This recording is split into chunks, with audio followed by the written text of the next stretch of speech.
Yeah, looks like a good drop, right? It looks like the confirmation trade that we have on EU. So let's see.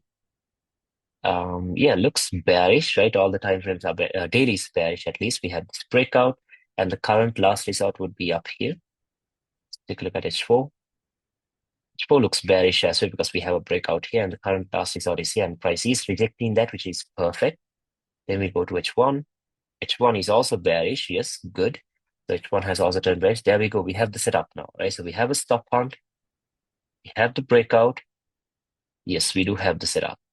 And we have the Asian low as liquidity. We have this low as liquidity. Now, since all the time frames are bearish, we can see this was the high, this was the low, moved up, wiped out some internal range liquidity. They can even move down into this, right? So it looks like we do have the setup and we might be able to enter from somewhere here, right? The breakout structure point. This high could be liquidity. Stop loss can go above this high, right? We can even slightly make it. I don't know if the stop loss is too big. I haven't traded this.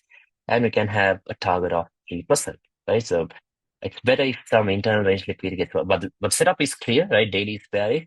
H4 is bearish after rejecting the last resort.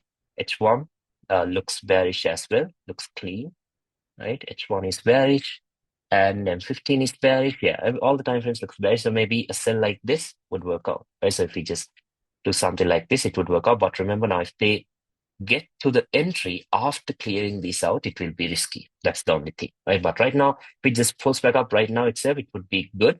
But if they wipe this out and then starts moving up, since there's no internal range liquidity and everything, might even do this. Okay, but if it comes up before wiping this out, then it should be good, right? So let's see what happens.